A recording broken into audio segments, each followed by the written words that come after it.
Hello friends, welcome to YouTube channel. मैं doctor Kaushali आपका स्वागत करती हूँ, इस्तकबाल करती हूँ आपके अपने ही चैनल पे। कैसे हैं आप सब? उम्मीद है आप सब ठीक हो गए, हेल्दी हो गए, स्वस्थ हो गए। यही हमारे चैनल का मोटिव है, उद्देश्य है। दोस्तों, आज हम बात करेंगे आईबीएस के बारे में, यानी इरिटेबल बाउल सिंड्रोम। दोस्तों, इसके सिम्टम्स क्या हैं, इसके इलाज क्या हैं और ये क्यों हो जाता है, दोस्तों इसके कारण क्या है, इसके बारे में दोस्तों हम आपको बताएंगे। लेकिन दोस्तों, अगर आपने अभी तक चैनल को सब्सक्राइब नहीं किया हो तो प्लीज़ चैनल को सब्सक्राइब करें, लाइक करें, शेयर करें, कमेंट करें, क्योंकि हेल्दी और स्वस्थ होने वाली जानकारी सबसे पहले आपके पास पहुंचे। दोस्तों, अगर आप चैनल पे नए हैं तो आप देख रहे होंगे नीचे रेड कलर का सब्सक्राइब बटन है, बेल नोटिफिकेशन है, लाइक बटन है, उसको दबाएं। हमेशा हेल्दी रहें।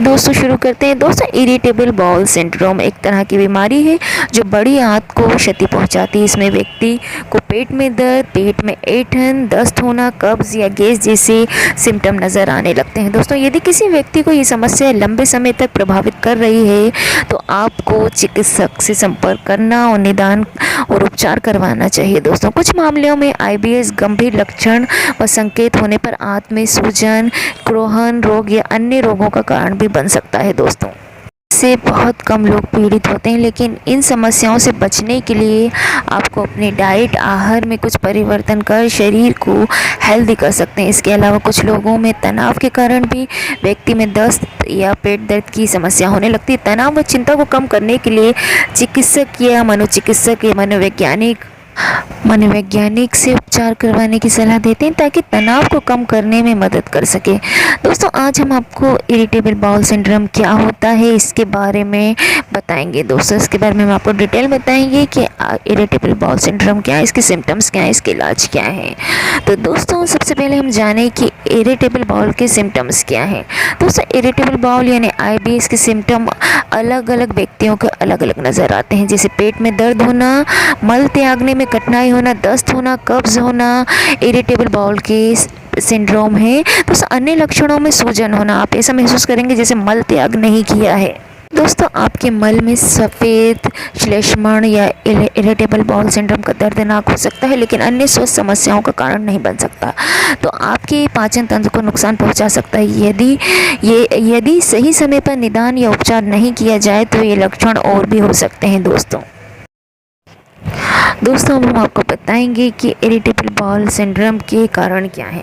दोस्तों, इरिटेबल बाउल सिंड्रोम के कोई स्पष्ट कारण पता नहीं, हालांकि इसका उपचार कई तरीके से किया जाता है। कई जोखिम कारण हो सकते हैं इरिटेबल बाउल सिंड्रोम को बढ़ावा दे सकते हैं। इनमें अत्यधिक संवेदनशील प्रतिरक्षा प्रणाली शामिल है। इसके अलावा पोस्टिनेसिस, आईबीएस गैस्ट्रोइंटेस्टाइनल ट्रैक्ट के पिछले बैक्टीरिया का संक्रमण के कारण होता है। अनेकों जोखिम कारणों से आईबीएस की रोकथाम करना कठिन हो सकता है। कुछ अन्य जोखिम कारक शामिल है। तनाव होने से व्यक्ति को आईबीएस के संकेत का अनुभव हो सकता है। तनाव अधिक बढ़ने पर लक्षण और गंभीर होने लगते हैं। दोस्तों, अन्य परिस्थितियां उत्पन्न हो सकती हैं।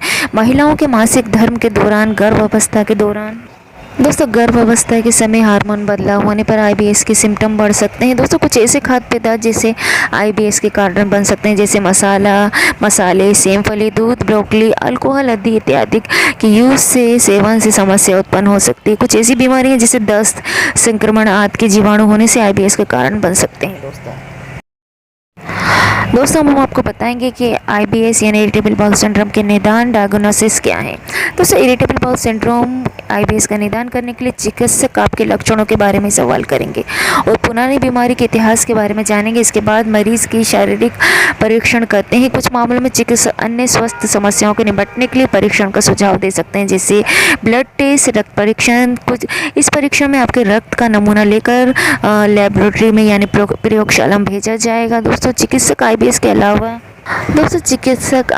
अलावा अन्य स्थितियों की जांच के लिए रक्त परीक्षण या ईरी का यूज़ करते हैं, जिसमें एनीमिया, संक्रमण और पाचन संबंधी बीमारियां शामिल हैं। मल परीक्षण यानी स्टूल टेस्ट, इस परीक्षण में चिकित्सक आपके मल के नमूने लेने के लिए एक कंटेनर देंगे। चिकित्सक मल के रक्त की जाँच या संक्रमण या बीमारी या अन्य लक्षणों के लिए मल परीक्षण का यूज़ करते हैं। चिकित्सक शारीरिक परीक्षण के दौरान मलाशय की जाँच करके मल रक्त की जाँच कर सकते हैं। अन्य परीक्षण यानी अदर ब्लड टेस्ट समस्या का पता लगाने के लिए परीक्षण कर सकते हैं, जैसे छोटी आंत के जीवाणु, अतिवेदी, कुछ कार्बोहाइड्रेट जैसे लैक्टोज असहिष्णुता, पचाने की समस्या के लिए हाइड्रोजन, सांस परीक्षण, सीलिएक रोग की जांच के लिए बायोप्सी के साथ ऊपरी जीआई एंडोस्कोपी, कैंसर, सूजन, आंत रोग जैसे स्थितियों की जांच कराने के लिए भी कोलोनोस्कोपी की जांच की जाती है दोस्तों। अब हम आपको बताएंगे कि इरिटेबल बाउल सिंड्रोम का इलाज क्या है। दोस्तों, इरिटेबल बाउल सिंड्रोम का सटीक कारण नहीं है, इसलिए लक्षण के आधार पर उपचार किया जा सकता है। उपचार में चिकित्सक भोजन में कुछ बदलाव, अन्य जीवन शैली में बदलाव, दवाओं में प्रोबायोटिक्स और मानसिक स्वास्थ्य उपचारों में परिवर्तन करने की सलाह देते हैं ताकि आईबीएस को ठीक किया जा सके। दस्त के साथ आईबीएस का इलाज करने के लिए चिकित्सक कुछ दवा में खुराक लेने की सलाह देते हैं, जिनमें शामिल है लोपेरामाइड, एलोक्सिलेटेनिल।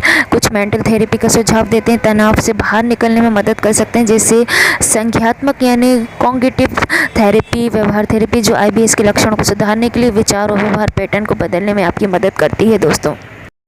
आंत निर्देशित हिप्नोथेरेपी, जिसमें चिकित्सक सम्मोहन का यूज़ किया जाता है, एक ट्रांस जैसी स्थिति है जिसमें आप आराम करते हैं, ध्यान करते हैं, केंद्रित करते हैं ताकि आईबीएस के लक्षणों को सुधारने में मदद मिल सके।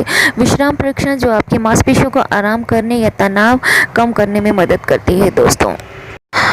अब हम आपको बताएंगे कि इरिटेबल बाउल सिंड्रोम के बचाव क्या है, प्रिवेंशन क्या है। दोस्तों, इरिटेबल बाउल सिंड्रोम से होने वाले लक्षण के प्रभाव को कम करने के लिए आप निम्न तरीकों को अपनाकर बचाव कर सकते हैं, जैसे यदि तनाव व चिंता की वजह से समस्या हो रही है तो आपको मनोचिकित्सक की सहायता ले सकते हैं। मनोचिकित्सक आपकी समस्या व घटना से बाहर निकलने में मदद करते हैं। शरीर की मांसपेशियों या मजबूत करने व आराम के लिए योगा पर ध्यान लगा सकते हैं। दोस्तों, ध्यान लगाने से तनाव जैसी समस्या कम होने लगती है।